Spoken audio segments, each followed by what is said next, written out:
It's a beautiful 100-degree Saturday morning in Texas in June, and we are headed to San Antonio, Texas to get some heads and rockers and intake and a bunch of stuff for Project White Trash.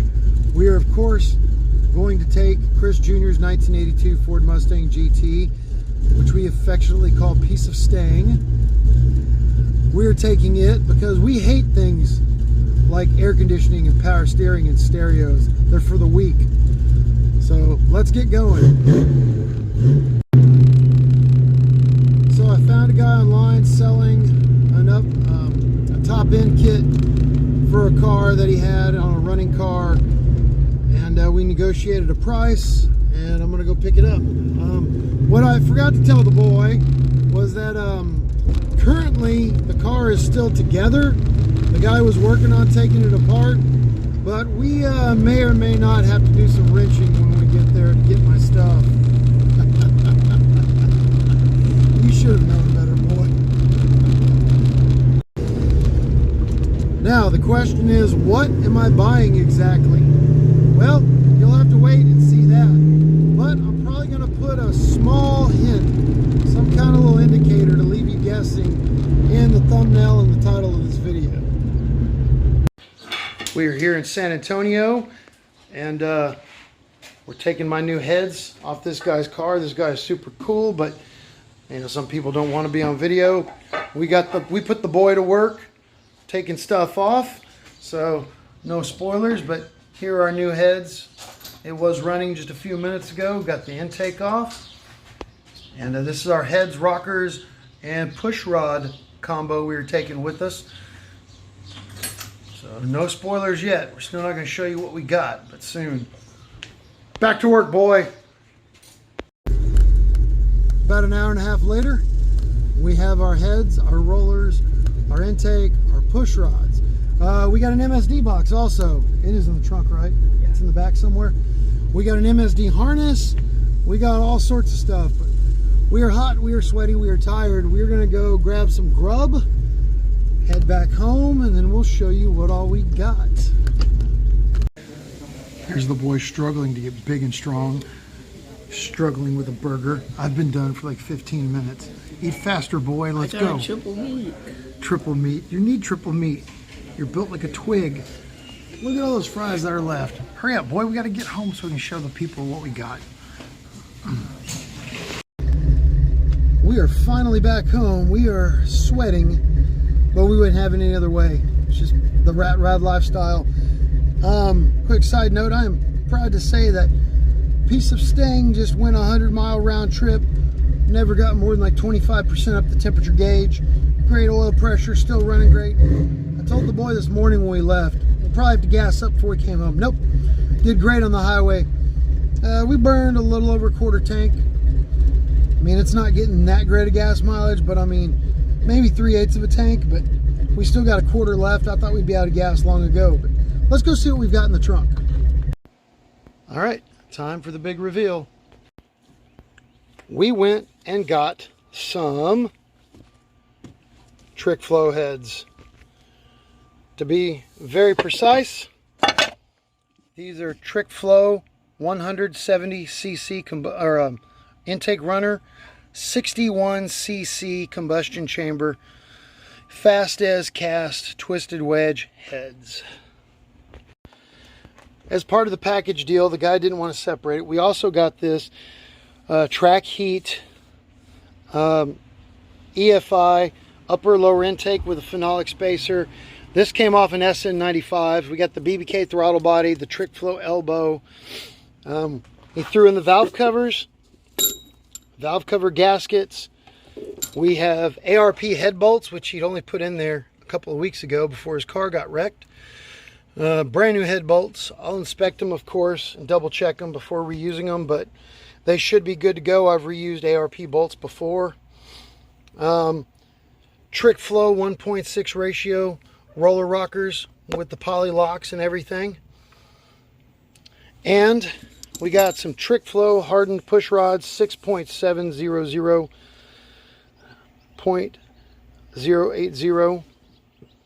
So these are good hardened push rods, and they should work with our combination. These heads and these rockers this should work. He had a slightly smaller cam than I did, but it's very, very minuscule difference. Of course, when I set these up on the engine and I check them, I'll check. I mean, you can see that. Look how little wear these valve stems have on them. This guy just got his car together and a lady ran a stop sign and totaled it, which is the same thing that happened to me years ago. There's not even any wear on these valve stems. Let's flip these heads over and we'll show you what they look like on the bottom. Here are the bottom of the heads. Just a little bit of soot on them. I didn't even notice the head gaskets came with it. I will be getting new head gaskets. I'm not going to play with these and tempt fate, but I mean, these are perfectly smooth. There's nothing going on under here. They just came from Mission Auto Parts, Mission Racing in South San Antonio. I'm very familiar with Mission and the people there. I trust them. This guy had all the receipts. Very nice guy named Matthew. Thank you very much, Matthew. So I'm going to be running these as is. I'll spray a little degreaser in them to clean them up a little. But they are ready to run. I heard the car run. It was running great.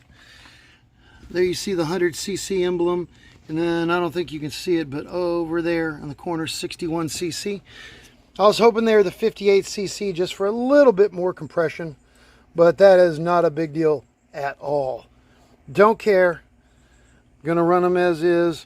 And even better, I might do a little cleanup on this, but really these fast as cast heads, the gasket's a little crooked on here. These fast as cast heads are almost perfect with this gasket. I might clean those up just a little. Here's the exhaust side. There's really not much to clean up over here. There's a gasket still on there. These come pretty good from the factory. They are the lower line of trick flow heads, but they'll make plenty of power, especially for my package. Oh, MSD box. I got that in the harness that I need also. Nice valve covers that I'm going to clean up. So we got a heck of a deal on a good package. So that's what we got today. Those are the fruits of today's labor. It was a lot of work. It was really hot, but it was worth it. My original plan was here soon to drive up to LMR, Late Model Restoration in Waco, Texas. Road trip up there and pick up some of their SVE 58cc budget heads for $1,000. But when these came up for sale locally, I just had to go with these. Full disclosure, I paid $2 grand for all of this. Exactly $2 grand cash. The understanding was he wanted to sell the EFI intake. With it, I got the valve covers, I got the head bolts, I got the gaskets, the rockers, the push rods. I got all of it. MSD, everything here for $2 grand. And even though I know that's not budget, but it is, because these are $1,700 heads. These are $100 and something valve covers. Those are $400 roller rockers, $100 push rods. If you can find one of these things in stock, they're $700, I believe. This is a couple of hundred. This is $100. The MSD's $250 or $300. These are $50 or something. So I paid $2 grand out the door for all of this. So in my mind, that is very budget. And if it's budget to me, it's budget, because I'm the cheapest man on earth. I was going to spend $1,000 on those LMR heads and do some $200 generic eBay or Amazon knockoff roller rockers. And I was going to do a knockoff MSD. And I was going to just budget cut like crazy. And this came up for sale and I decided to get this. Now I have a decision to make. I do have an EFI wiring harness. My car is 1988 EFI.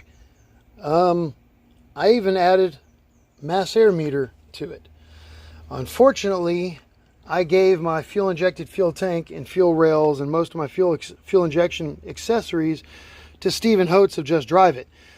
So I have a carbureted gas tank, and a carbureted front timing cover, and a carbureted fuel pump, and a carbureted Victor Jr intake, and a 750 CFM QFT carburetor. I think what I'm going to do is I think I'm going to sell this to recoup some money and use everything else. I really don't think I'm going to go back to EFI. I think that's what I'm going to do to make up some of the cost. Personally, I could not be happier about this. I didn't want to spend $2,000, but I mean, I was going to spend $2,000 on other stuff, or probably $1,600 to $1,800 on lesser knockoff stuff anyway. So this was well worth it to me, and I'm happy with this deal. I still think this is budget stuff.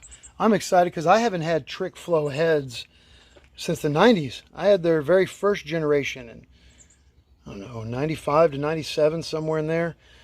But they didn't even really say trick flow in the end. They didn't say anything on the end. The only way you could tell they were trick flow is they're aluminum. And they said TFS somewhere inside them, really small. And when I sold them, by the time I sold them, Trick Flow had made their really fancy heads that say Trick Flow all over them. And the people didn't believe it till they pulled the serial numbers and saw their first generation heads. So I am really excited for this. That means I can come over here and finally finish assembling my long block. Now, when I get to the long block, a couple little things. I did not realize till the other day, till I caught my fingernail on this, these 86 flat top pistons are actually pop-up. They are out of the hole. Yeah, they are not in the hole. You cannot drag something across this without it hitting. So that's more compression, but that's also closer to the valves. So I think I might spend my Father's Day tomorrow mounting the heads and measuring piston to valve clearance and just seeing what we're dealing with and seeing if there's any chance, any way in heck, these things will clear. I'm doubting it. I was already planning on cutting eyebrows into this for valve reliefs, and I still anticipate having to do that because I can't imagine a world where this cam, with this duration, and these heads are going to clear these pistons, which pop up a couple of thousandths. All right, that's it. That's all we've got. Thanks for watching, and hopefully in the next couple of weeks, I'll have a long block video with trick flow heads on it. Say bye, the boy. What do you think, you're getting tall or something, boy? I don't like this. I don't like this at all. Ugh. Bye.